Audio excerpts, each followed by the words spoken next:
Hi, I'm S from Fomo, And I'm Jess from this Bliss. and this is episode 3 of the AnalogueTrash Artist on Artist podcast. The pressure, right? I'm like, oh boy. I'm already like, what's my name? Okay. I'm gonna close my window so my neighbors can't hear me. Hold on. I'll try to mute myself every time I cough because I'm still getting over my maybe COVID illness, which is so lovely. Well, how about on that note, like as a vocalist, like what is your vocal health regimen? Oh, that's a good question. Like, are there certain things that you drink or don't drink or eat, or you know what I mean? Like, how do you? So I didn't take any vocal training most of my life, and only pretty recently started working with a vocal coach, probably about 3 or so years ago. And that was where I started to actually think a little bit more about vocal health. To your point, I always knew tangentially, right? Okay, there's certain things you don't want to do. And my past music life was a little bit more rock centric. So definitely had those gigs where there's not much voice left at the end. I don't know if that's ever happened to you. Yes. Oh, yes. Okay. So I knew something wasn't right, but I had never really thought about the mechanics. Yeah. So I think the process of working with somebody, thinking about the anatomy of it, the biology of it, was really, really helpful. Because I think one of the big things I didn't know is a lot of vocalists work harder than they need to. Yeah. So our vocal folds, they aren't muscles. You don't need to push them. And I think we all have, especially for in a loud setting, we have this temptation to push really hard because we're like, I need to be heard, right? And so we end up doing a lot of really strange muscle gymnastics that actually make it a lot harder on the voice as opposed to making it easier. So that's probably the biggest thing that I learned. And I think to that end, talking can be a lot harder on your voice than singing, depending on the type of singing that you do. Yeah, I have a similar journey in that, yeah, I kind of used to just be in belt mode all the time because I just the intensity of that kind of music I like singing with intensity. You know, it's like such an emotional release, but it's taken me a really long time to get out of bad habits of like pulling and pushing and learn to rely on like resonance and to stay relaxed and to trust that will deliver enough sonic and emotional intensity that I don't need to like have a forcefulness. It's still an ongoing challenge. I mean, lately I've been doing more like soft and tender and like textured vocals. It's still like I have these old habits. Anytime I want to start singing more intensely in a part of a song, I notice I have to check myself to not slip into my old bad habits of pushing too hard, and that the trusting that resonance will deliver the intensity that still feels kind of new for me. Yeah, I know exactly how you feel because I used to sing very much just from an emotive place. And now I've learned, if you will, the mechanics. And so now I feel like I have the reverse problem, which is it's hard for me to turn off the mechanics of everything that I'm doing and tap back into the emotion. Yeah. I think it depends on the vocalist, but I know for me, I'm super sensitive about being precise. And whatever it is, I want it to be intentional, right? Like, oh, I slid into that note. Okay, because I chose to, not because that's just what happened. I think it's probably control issues to a certain degree, but it's also about, I want to be in control of the instrument because it is an instrument. Yeah. And as my coach has said, arguably the hardest one because you can't see it. Yeah. Which is really kind of interesting, right? Like I play other instruments, I assume you do too, right? Yeah. You can see those, you can touch them, you know kind of exactly what's going to happen when you do touch them. And with the voice, there is a huge element of trust. Is what's going to come out what I intended? Right? Yeah, I've been thinking about it. It's like this tiny little fretless stringed instrument in our very emotional bodies that are affected by so many things. It's almost like domesticating this like feral instrument, like almost like building in notches for, I mean, notches is probably not the right word because it suggests like a vocal injury, but like notches for like scale degrees. Yeah. And it's so interesting to me how much like visualizing impacts how well I can sing or how easeful I can reach certain notes. Like my vocal instructor is always like, "Are you thinking up and down? Stop thinking up and down. Think back and forth, like back and Ah. forth, you know?" Or if when I go to a high note, like I do this thing with my hand where I like push down on the high notes, like sort of like Mm-hmm. inverting the idea of high notes being up. Yeah. It just makes it so much easier. But if I'm thinking of a high note and I'm trying to literally reach up, then I always get tense Yep. and then I'm more likely to be flat and it's more likely to sound strained. You know, it's like, it's amazing to me how impactful visualizing is on vocal delivery. Isn't it incredible how powerful your brain is and how we don't even realize? Yeah. A couple of things that you said really resonated. I do the same thing. I have visuals, but in terms of airflow, my coach said, pretend you have a little like propeller right at your lips or something. Like we've done little things like that because it's all about, for me, it's flow. And when you interfere with the flow, you can have strain and pressure, which is actually same thing goes for speaking, that when people have a tired voice, there's this weird temptation to breathe less. Like you sort of kind of hold it closer to your voice somehow, and then you're actually making it so much harder because if you just let the breath go, it's a lot easier. And I also have been trying really hard to do the thing where instead of saying the negative, right, don't do this, say the positive, because the brain always just grabs on to whatever happens after the don't anyway, you know? So Yep. you just, what are we trying to tell ourselves? Like, do the positive. Yeah, that kind of makes me think like when I think of kind of one of my motivations for bringing my songs into the world, and I guess I'm going to write songs regardless of whether I release them or not, you know, I can't help it. But I think part of my motivation for releasing them into the world is because I want to introduce like earworms that are like liberation earworms and sort of replace the, I think of it as like we're all kind of held hostage by these like pretty harmful like messages that we just internalize from like TV, media. So I think of those as like they're these mantras and I think a lot of music just sort of perpetuates some pretty harmful mantras that are already in the ether. So I would like to create more earworms in the world that actually serve like a liberation and empowerment purpose rather than keeping us in this like destructive trance. I really like that.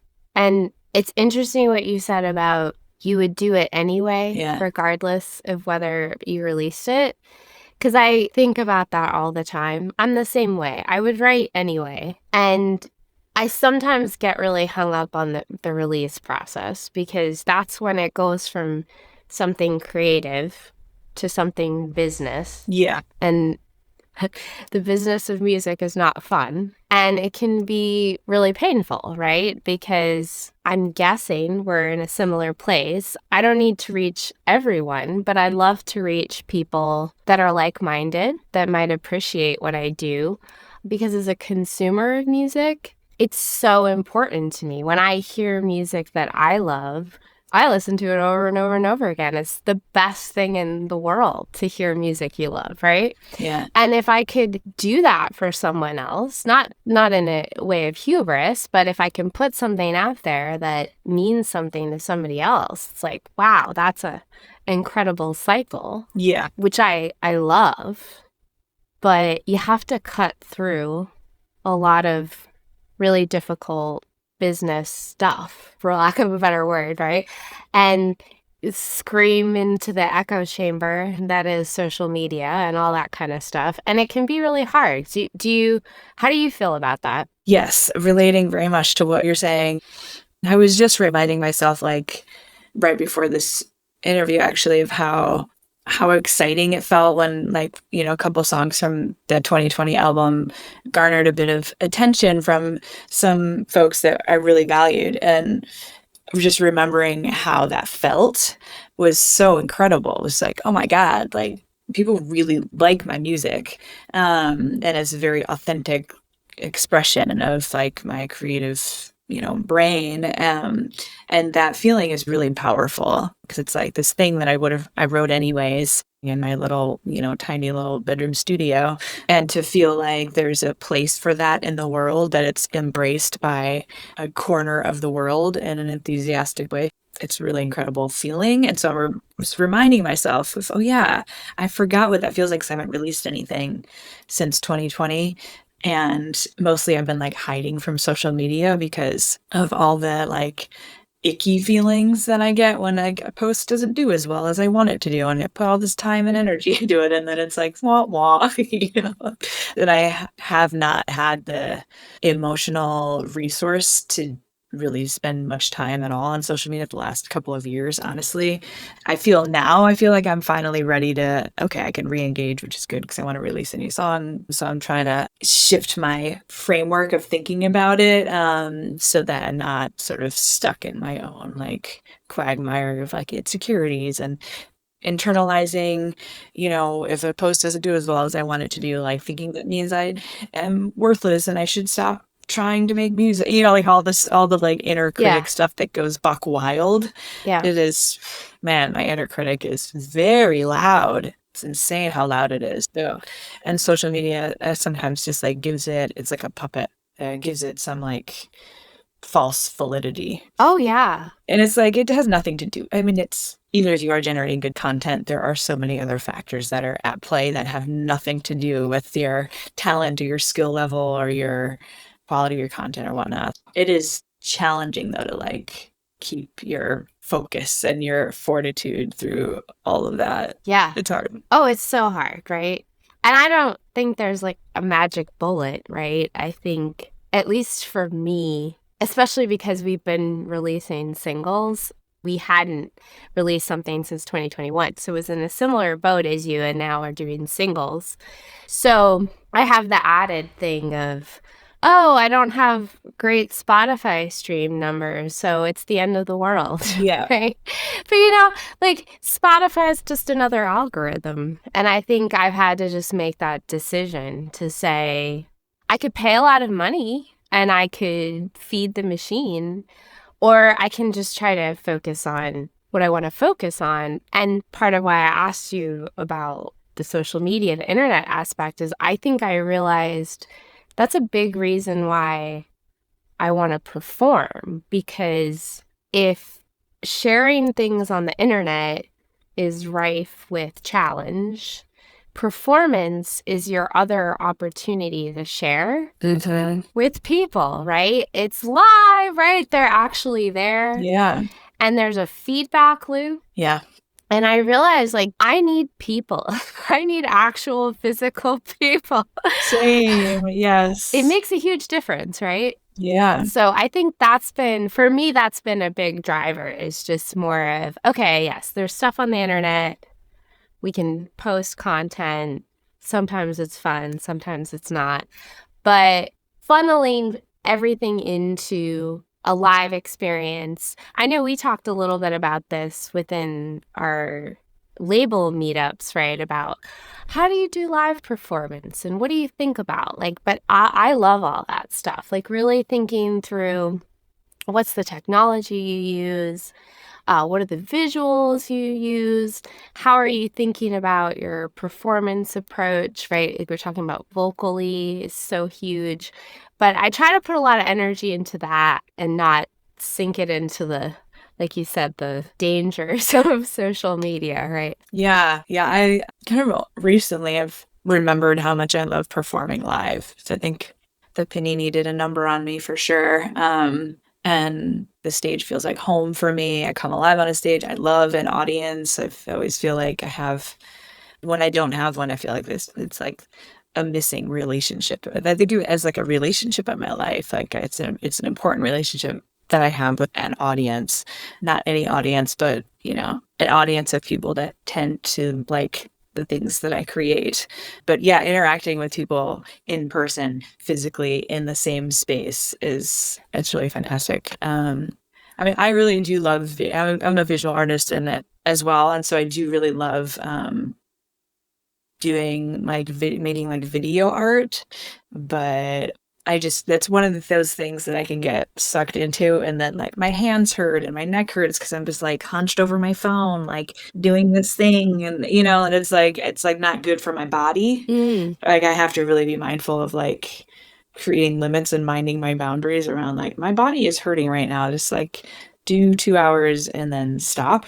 Whereas like performing live is like your whole body. It's just like a very physical act. And that always just feels like better for my whole person. Yeah.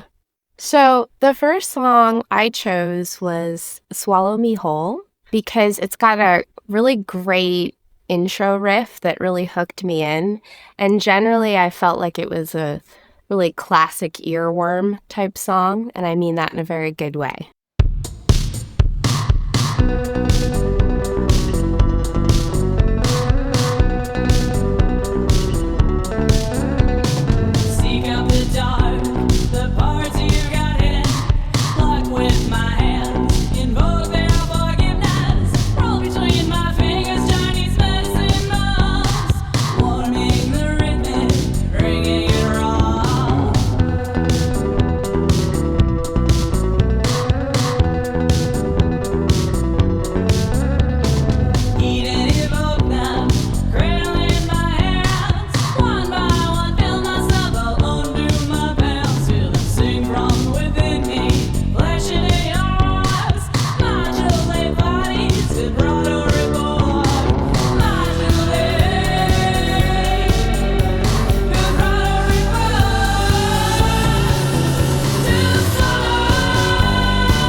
You mentioned earlier your inner critic. I'm curious, when you perform, does your inner critic go away or is it still there? If I have rehearsed and nailed down the technique, and I've done it rehearsed enough where it's just in my muscle memory, that's critical and like to a level of precision that like meets my like perfectionist needs. Oh, But okay. that alone is very tricky. But I'm learning more of like what is that sweet spot? Because it's never going to be exactly perfect. And then of course a live performance is always a little bit different than it's the whole point of it is that it's like there's a certain unpredictable nature to it, you know.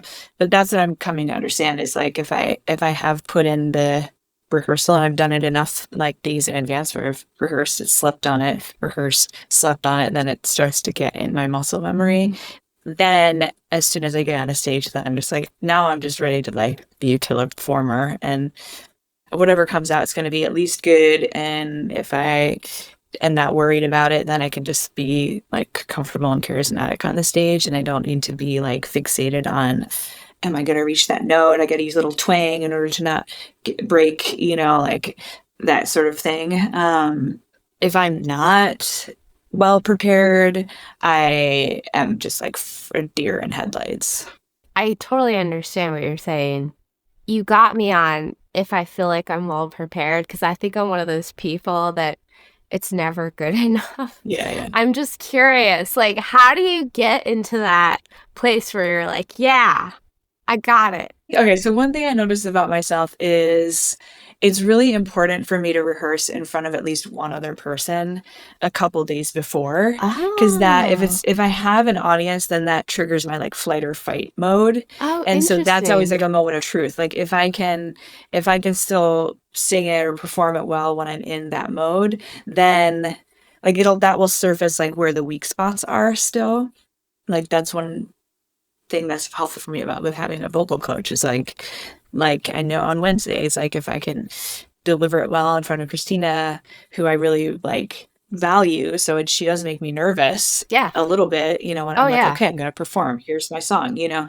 But it's sometimes it's hard for me to get to make myself do that because I am nervous. So it is like I feel like I like make myself do some of those things. Yeah. I think sometimes too, it's like you only have so much time, Yeah. right? And so at some point you're like, well, we're going on stage. So what else can I do now? Like, it's possible that I might mess up this chorus, but I mean, what am I going to now at this point? Like, worrying about it doesn't help.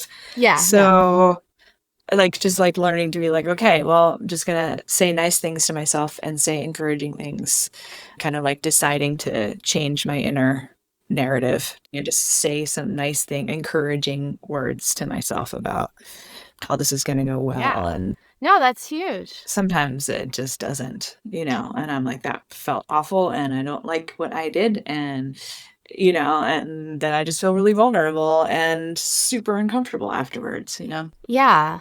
So the other half of this Bliss, Nick, is also a performer. And he said to me, I've had shows where I walked off and I thought it was amazing. And, people are like, good show, whatever. And I've had shows where I was sort of, I don't know how I was feeling here. And people are like, that is the greatest show I have ever seen in my life. So it's Yeah. funny how you Yeah. don't know what Yeah. they think either, just to Yes. add to Yeah. the litany of things.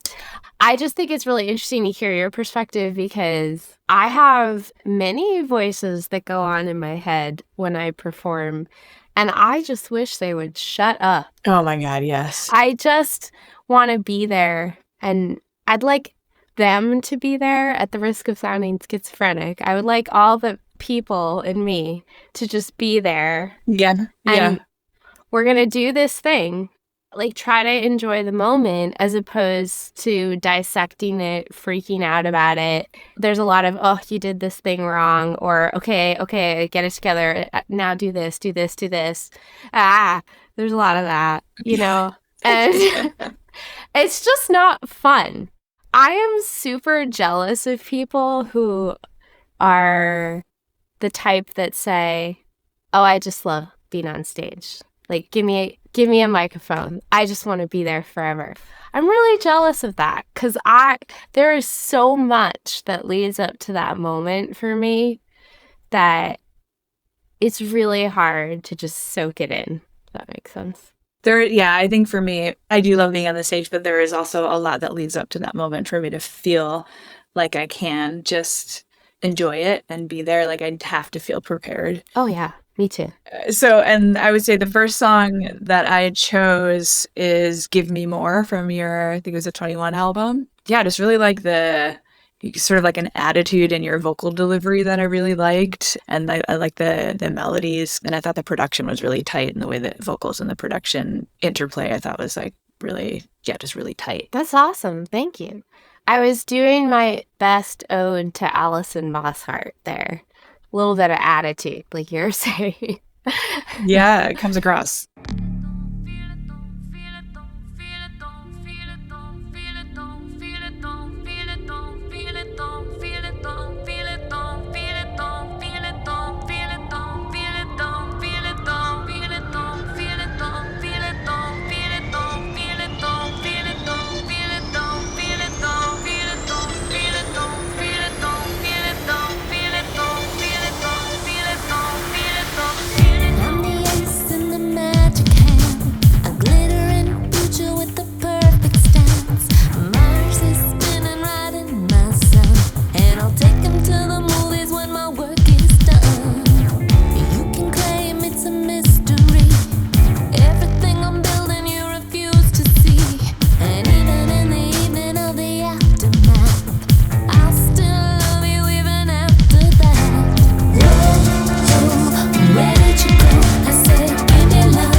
I was in this like music improv troupe for a little while, like a few years before the pandemic hit.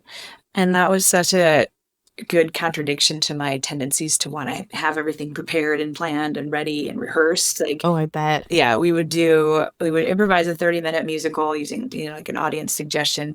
But we did have like scaffolding. So it was always like the opening song, the closing song, and then the charm number, and then I forget all the names of the particular songs. It was like using the standard like songs in like a Broadway musical, like using that as the framework. And we had rehearsed a lot with the pianist, so we had an idea of like all the possible musical scenarios that could be there. But I did notice like I think of myself as somebody who is generally like a very improvisatory person. But I really noticed, like, in that context, how as soon as we got the audience suggestion, we would do the opening number, and then we would all go backstage, and then the pianist would start playing something, and then it would be like, who wants to take the first scene? It would be, did you just, whoever felt inspired would go out. And I'm scheming in my brain, like, okay, if a character is like this, then the plot could be this, and then I could sing a song about this. Like, I was like doing so much like fast pre-planning, because I wanted to be prepared. I mean, the whole point of improv is that you step on the stage without preparation, and then you just let whatever comes to mind come out of your mouth, which is, really kind of terrifying. It's totally terrifying. I am impressed that you even did that. Like, you're explaining this, and I'm thinking... It was fun. I'm sure it was fun. It sounds It was fun, but it was also... Yeah, it was a lot of internal, like, stuff happening. It would probably be really good for me to do stuff like that, to be honest, because it sounds like we're similar in that way, where if anything, maybe I over-rehearse. I do that. Yep. Yeah. And so I think that's the piece that I lost a little bit of, and I was talking to my coach about. I remember early days, open mic, oh, I wrote this thing, now I'm just going to sing it. Because, I practiced it, but there's a technique behind it, right? It was just a lot of emotion. And that's the great thing about being a songwriter, at least for me, right? I mean, I enjoy singing other people's songs too, but I think when you write it yourself, there's just a wealth of emotional content there, right? So much, yeah. It used to be really easy to just pull it. And what came out, came out. And so now I'm trying to marry feelings with technique. And I find anybody who can do that, right? Like kind of what you were saying. Once it becomes muscle memory and you can switch into the intention, that's the magic moment, right? And so I think I search for that a lot. Yeah, I notice this too. Like when I'm writing music and I'm tracking my vocals, like when I listen back to the different takes, even if my technique is exactly the same from one take to the next, like I can tell if I was thinking about technique or if I was just feeling and thinking about the actual the meaning of the song. Like it's like emotion that's encoded in the voice is a little bit mysterious. Like it's like, how is it that I can hear that I was thinking about it? It just like comes across as a bit more flat. Like it's not as like I'm not moved as much if I was thinking about technique. Yeah. And it's never compelling. Like maybe it's okay for a double, but it's never gonna be the lead vocal. Like it's not the one that moves people. Letting yourself be emotionally present, that's the space that you really need to be in as a vocalist to like move people. Yeah. Like you're not going to move people with technique. But I do think the muscle memory is like so important. And I'm just fine too. Like, I don't know. I only kind of recently have been doing vocal scales on more of like a regular basis, and how doing that is actually very helpful. Like just singing the same song over and over again, like singing the melody in isolation over and over again, oftentimes isn't enough for me. Like then it feels like I have this idea of a melody, but it's like in a vacuum. But if I'm doing good with my scale practicing, then it's like this scales create the framework and I know where I'm at more. Yeah. Vocally. Oh, completely. I try to practice intervals for that very reason, and just to like encode that, because I find, I don't know if you do this, when I write, sometimes I start with the music, sometimes I start with the melody, but whenever I'm in a melody space, that's where I'm at, I guess, my closest to feel time, because I just really am whatever comes to mind, playing around with patterns, right? And I noticed sometimes, depending on the song, as I start to demo it, it's a little sloppy. It's like, what are your intervals? And then I had to stop and think about like, oh, I'm really doing doing the fifth and I'm flatting it or whatever, right? Mm-hmm. And so that was something I thought a lot about. Like, if I can just encode those intervals a little bit more naturally, then as things come to mind, it will be, if you will, in tune, because I'm thinking in that space. And then my hope was that it would release me a little bit from this feeling of, oh, you didn't do it right. Go back and fix it. Do it again, do it again, do it again, fix it, you know? Because I'd like to get back to that sort of natural feeling. And I don't know about you, but for me, the best part of songwriting is sort of the beginning, when it starts to come together, because it's just very open and the inner critic's not as loud. And it's in that happy place of like, what's it going to be? What's happening? We're writing, you know, something's happening. And, oh, this is cool. Sometimes you get like a happy accident with an instrument or like a melody idea and you go, wow, okay, let me go down this path. And so for me, that's the best, most present place in the creative process, because you don't need to be perfect and it can be anything. Yeah. So I was listening to a snippet of a song I was working on a few years ago last night. And I just hadn't listened to it in a few years. And I was like, shit, I really like this. Very different than what I've been generating in music classes, because this feels much more like a direct expression of my emotive place. I was like, oh, maybe I'll just share this as I have all these like unfinished snippets of ideas like from the vault, from like the pandemic vault. Maybe I'll do like a social media series. It's just like, because I think I've been having these blocks of like, oh, am I mature to become a song that I need to do a proper release? And then it starts feeling like this big lift. Yeah. And then I feel overwhelmed. And I'm like, oh, is this snippet worthy of like a big release? Or, you know, like, are there certain things that I just want to be like, here's this thing that I was working on, and it's just like on my social media, but it doesn't necessarily become like a song that I release. Yeah. I'm like, do I need to have like buckets of like some ideas are just like, here's this interesting thing I was working on. I'm just going to share it as it is and not worry about it. But what are your thoughts on that kind of thing? Well, I think for starters, inevitably having a big bucket of ideas is great. I do that. I know a lot of people who do that. Maybe it's the skeletal structure of a song. Maybe it's not even. Maybe it's a verse. Maybe it's a chorus. And I think it's just really helpful, especially if you do get into some type of writer's block, then you always have things you can go back to. I don't know about you, but I found too, there are things I've written, whether it's a full song or pieces, that keep coming back. Yes. Like they pop into my head later. So this seems to be a pretty common phenomenon. Maybe you have this. I find music is fleeting.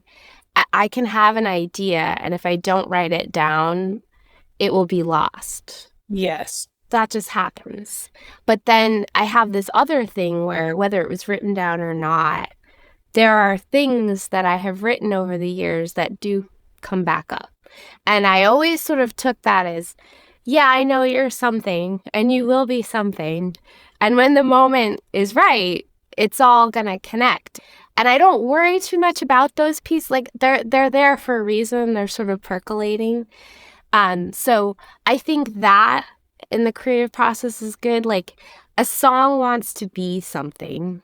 I really feel strongly about this.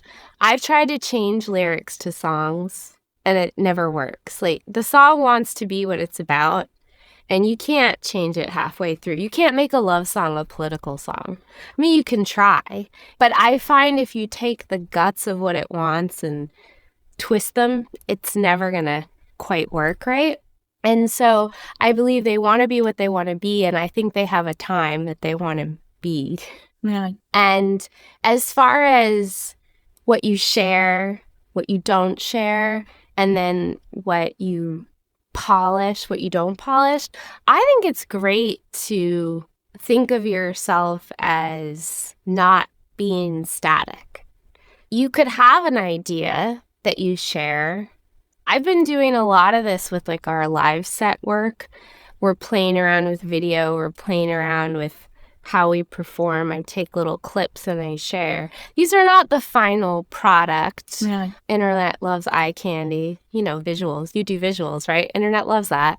Why not? But it's also just a kind of a time in space that happened, and it's iterative, right? So I think doing that is actually really interesting, you know, and being vulnerable enough to do that is kind of a fascinating conversation too, because it's taking something that maybe isn't polished and putting it out on the internet. You know, how do you feel about that? I don't have a problem with it at all. I think it's really saying a lot about where you are in your creative process. And let's face it, the internet pretends like we're all polished and perfect, but we're not. And anytime I hear any musician, any band that I like, I try to find live footage of them. It's like the first thing I do. Oh, yeah. Because I want to know who they really are. Yes. Not the produced final version. I always do this. So it's just, you know, it just goes to show that if you're putting stuff out there that's work in progress, you are, wait for it, real. You're a human. So I like it. I think the internet is crazy, and like you were saying before, it can be really toxic.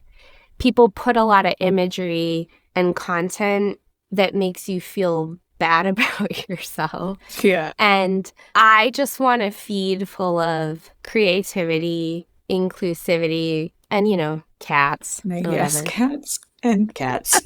So yeah, I think you should share things, you know? Like, you're not the polished piece that you released several years ago because you're continuing to change, right? So we're always just moments in time, and then we change.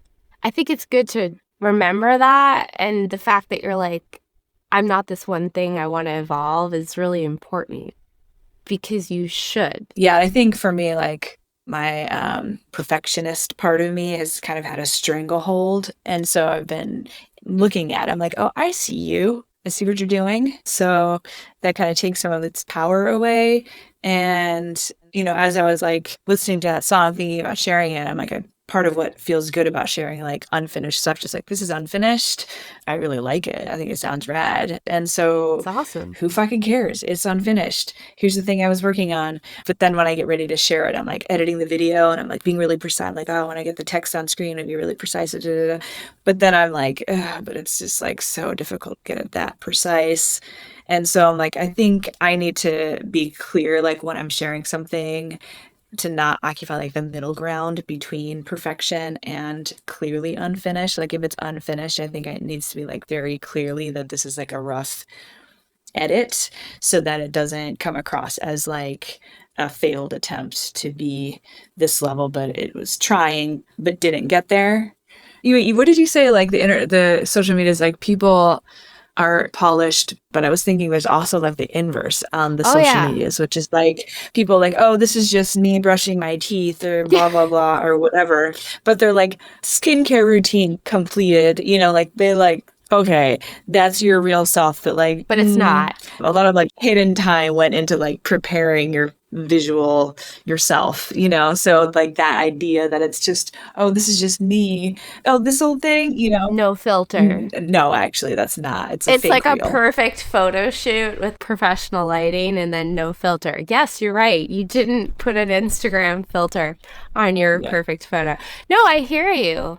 I think it's really interesting what you just said, though, about needing to clearly delineate between draft and polished, because my instant reaction is, why?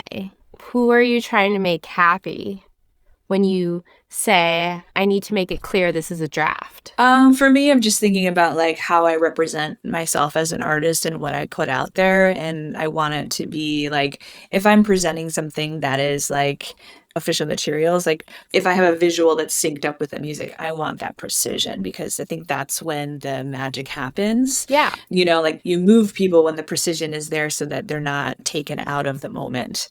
But if there's sloppiness, even if the song is a good song or the visuals are a good visual, if there's sloppiness, I feel like it gets in the way of the impact of that creation.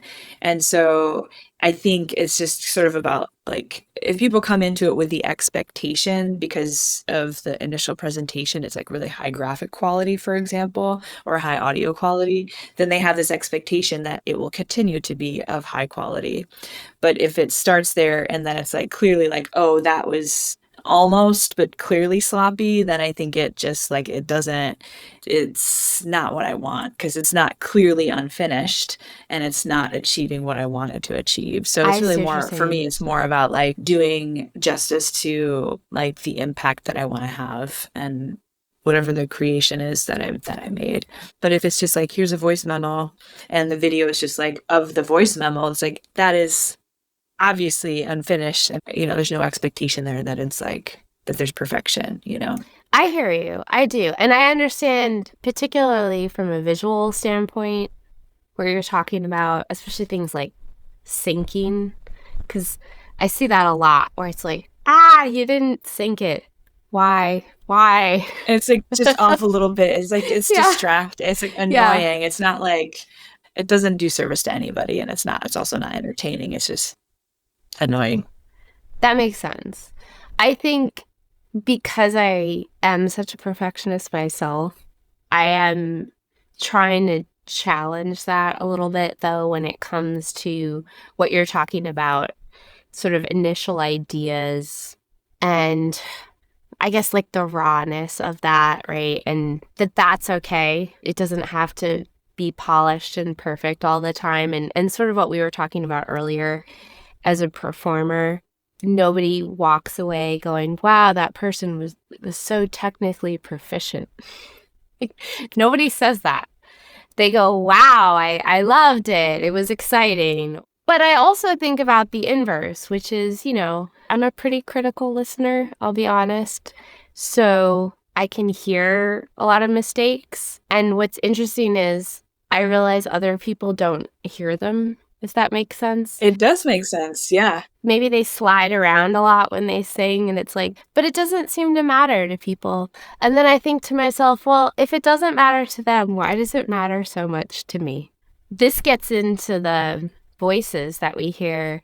And I have started working with a performance coach.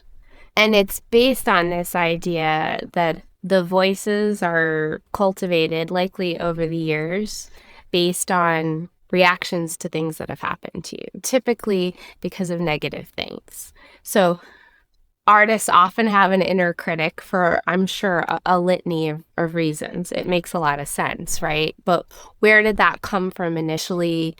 If you're a perfectionist, a lot of artists I know are perfectionist. Why are you a perfectionist? And so I think one of the most mind-blowing impacts that some of those conversations have had for me is when I tried to pare that all back, like where are these parts coming from? I realized it's not so much about even being a musician as it is just the experiences that I personally had as a child and how formative just your life experience then becomes on your art, if that makes sense. So I say I want to be on stage when in reality, that's the last place I want to be because I don't want to ever be the center of attention and I don't want to be looked at and I don't want to be consumed because I have a history of, eating disorder and body dysmorphia. And I just found that so fascinating that it's like, why am I seeking the thing that I actually want to avoid? And this idea of being really critical on my voice, that's just one element of me being really critical of myself in general and wanting to fit in and wanting to be a certain way because that's the way everybody expects you to be, and that's the way everyone will accept you. And so as an artist, that's an extension, right? Because we are hopefully our own unique selves, and that's a good thing, theoretically. I get comparisons to people. I'm sure you do too. People are like, oh, you remind me of so-and-so. But if you don't really fit in an obvious genre, right, then it's like, who am I as a vocalist, right? And like, I think that's why I get so, I have to be perfect, because that's the only way it'll work, which is, I know logically isn't true. Does that resonate at all for you? Yeah, totally. Yeah, absolutely. Really like how your vocals are very like dreamy. I feel like there's like a dreaminess to your vocals and a precision that comes through. Thank you. A second song that I picked for yours, there are a few that jumped out at me. I thought Give Me More, that every time I like listened through, that one jumped out the most in terms of this type of music that I like. But I think the one you just released, right, It First Takes All, poked through for me as well. Like, I loved how dreamy it is. Like the instrumentation and the vocals is very lush and it's kind of sweet. And I thought the intro was just very strong and immediately kind of catches your attention and pulls you in.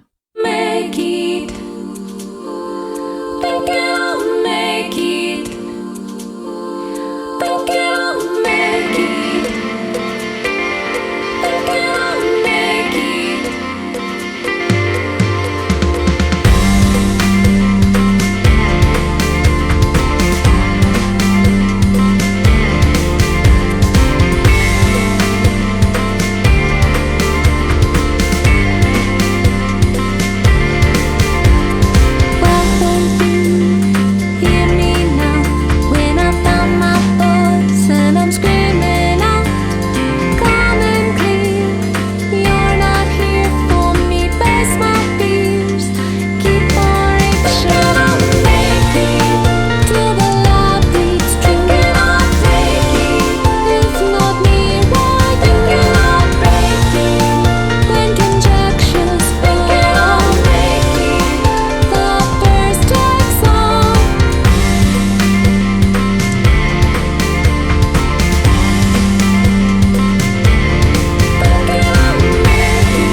Who have you gotten references to? I get, and I don't mean this in a bad way because these are great artists, but I get kind of obvious pop references. Madonna, Cyndi Lauper, stuff like that. I love them. I don't think I sound anything like them. I've gotten like Annie Lennox and David Byrne, and I'm like, those are cool. Yeah, they're cool. Yeah, totally cool. I don't hear Annie Lennox at all. I'm like, oh, Yeah, you're just like, I didn't hear that either. And that's, I think, what people do, though, is that they just, I'm sure you've heard the term indie girl voice. mhm. So I don't do that. You don't do that. That's a very popular style of singing. And if you don't do that, especially in electronic music, often people look at you and they're like, well, you don't work because this is not the voice we You don't want to sound hear. like the thing. Yeah. Yeah. And I'm like, I know. It's funny, like, because I just went to this like artist development intensive and in LA. I've gone 3 years. It's great every time. And part of it is like they bring in like music industry like mentors, and then they share their thoughts on things like, what are the qualities you look for in an artist, that you're, interested in. And they'll say, oftentimes like work ethic, are you invested as much as I'm going to be invested in this? And oftentimes I also have heard people say like unique, something that's like unique and distinctive and not just like copy paste, like the same voice, like don't try to be the new Justin Timberlake, don't try to be Yeah. the new Billie Eilish, like be the you, Yeah. like find your voice. So I feel like there's such an interesting like push and pull with that, because I feel like at the same time vocalists achieve a certain like level of access when we do sound like somebody Yes. successfully, because then it's like people know what to do with your voice. And it's like, oh, that's this. Yeah. There are definitely like mixed messages, I think, in terms of like how, not just like popular response, but like music industry people like, because I'm like, oh, you're looking for out of the box. I got some out of the box for you, But it's like I am very far out of the box when I'm just writing from like my instinct, especially in terms of like my vocal delivery. I mean, I've been focusing much more on like low end development, like my low end vocals, which I really have been loving singing like low end. It's just the way it resonates in my body feels really good versus like head voice, or sometimes I'm like, I can't even like see straight when I'm singing in my head voice because the resonance is like so loud.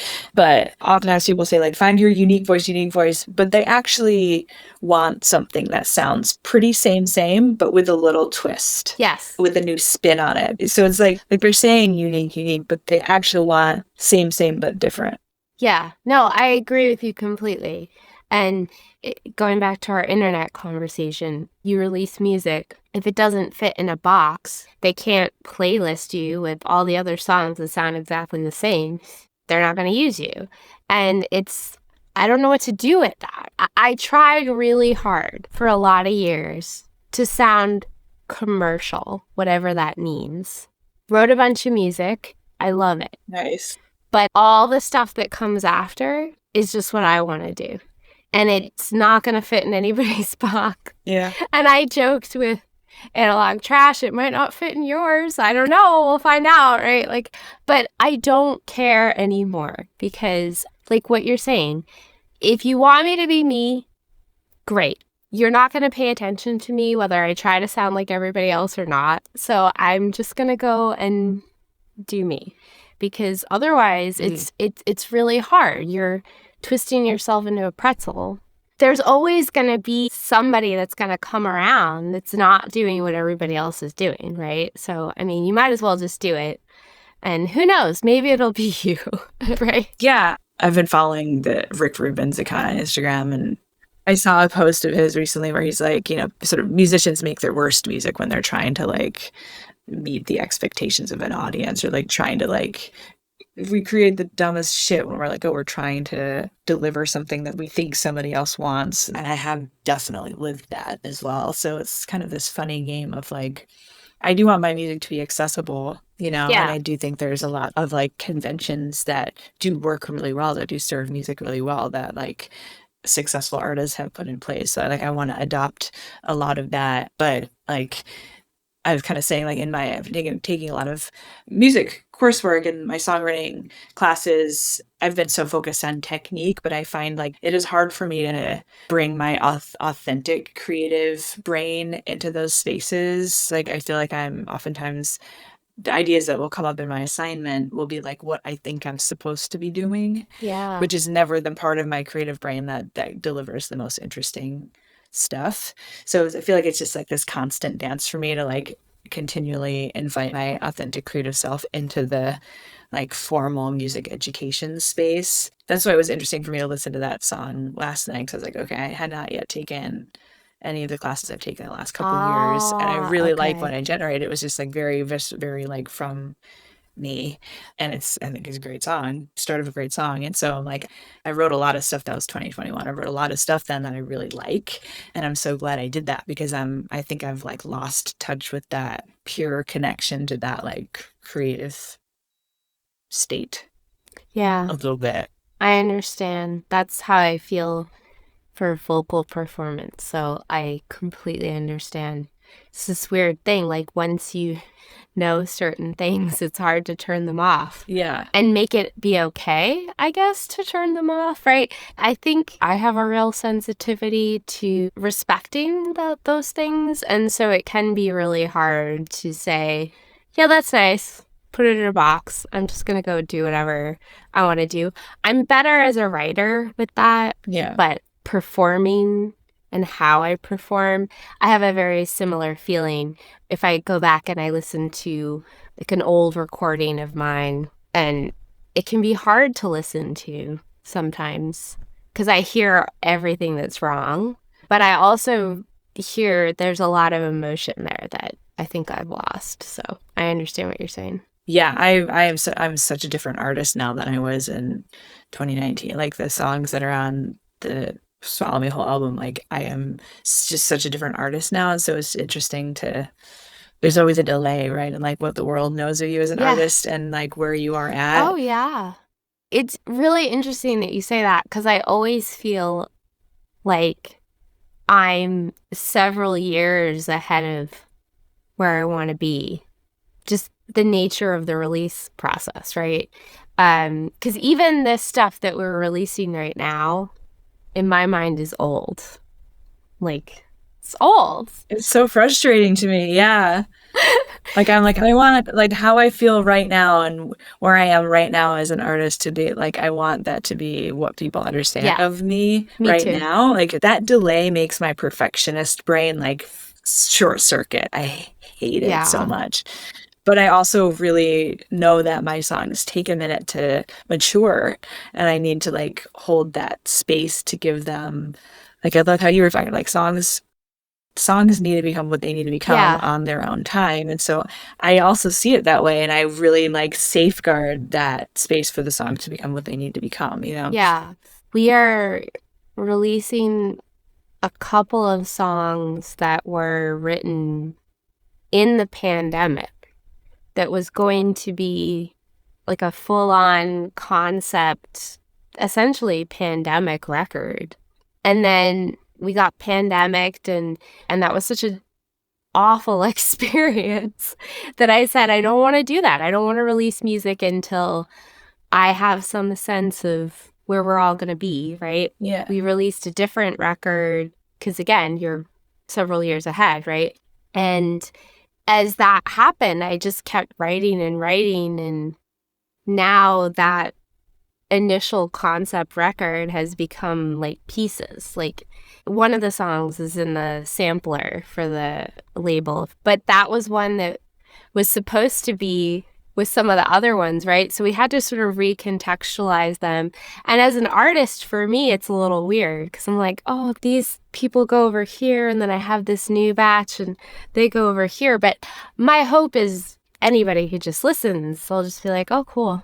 Got a collection of songs. Nice. That's fun.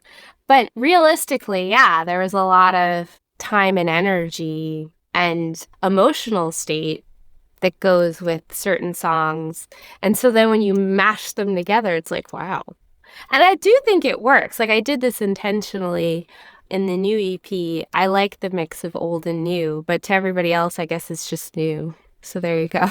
Yeah, I have like a category of songs that are like cheeky, you know, like Nip on the Dance Floor is one. I have another one that I will release soon. That's like playful. It's like artful levity. I love that. But yeah, so I just wrote a song about soft pants because I was like commuting to my job, having to wear hard pants, and then the pandemic was just like, I'm never going to wear hard pants again. Like I live in soft I pants. love it. And now when I listen to it, I'm like, it's such a pandemic song, you know? I'm coming back to it with like, actually the songwriting skills I have now, the song needs them. So now I know what the song needs, you know? Yeah. There you go. I am gonna do a little bit of rewriting. I think the pre-chorus is actually the chorus. Like I need to do some like pretty significant shifts, but Yeah. I think all the materials I need are all there. I just need to like move some things around, and now my vocals are better now, so I want to record the vocals. But yeah, the pandemic songs. They're a really important time and a place, right? Yeah. And I totally hear you on, there's a reason maybe some of them had to sit, but it doesn't mean they're going to sit forever either, right? Yeah. And I feel that way about some of them too, where I kind of, where they are now, I looked at them and I'm like, not quite, but we can go back. We can do it again and it will work, right? And that's okay. That's part of the process. Yeah. All right. The second song of yours that I chose was Corkscrew Hourglass. I loved the lyrics, and it had kind of a Blondie feel in the vocal that I just really enjoyed. Huh. Interesting. I love Blondie. It's funny how like influences come through and you don't, like you can't always hear it yourself. Mm-hmm.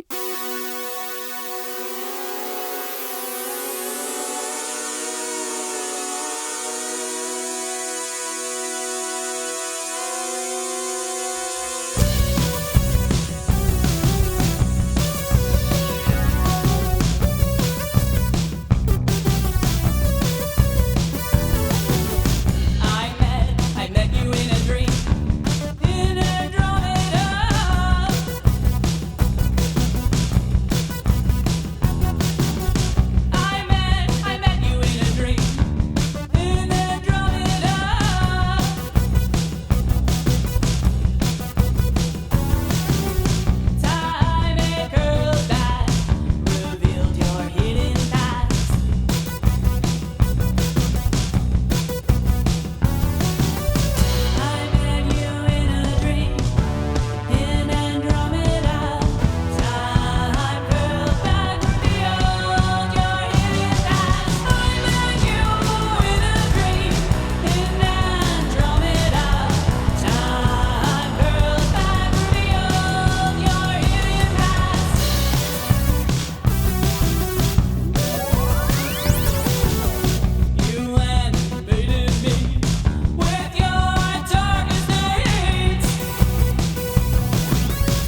Actually, Corkscrew Hourglass, I rewrote last year. I haven't recorded the new version of it yet, cool. but so I prepped it for the artist development thing I did last year because I performed it there. And as I was rehearsing it, and in the form that you heard, I was like, I don't think I finished writing the song. It's not like lyrically, it's not done. And also now I know more things about like production wise and instrumentally, like just the arrangement. Like I think that song, and because it's called Corkscrew Hourglass, like that idea that it's like we're moving in a corkscrew, it's like this non-linear thing, and we're like moving forward, but we're kind of returning back to the same things with new insight. Like I think that song is appropriately an exception to the rule of like, I did release it before.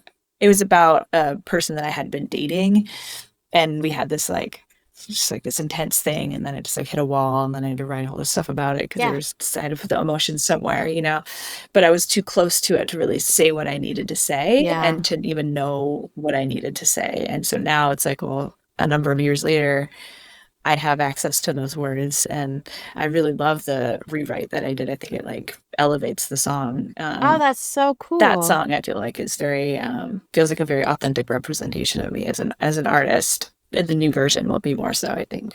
So I like that you picked that one. I love that, though. I look forward to hearing the new version. That's awesome. We've been Jess from This Bliss. And S from La Fomo. And you've been listening to Analog Trash Artist on Artist podcast. Thanks for listening.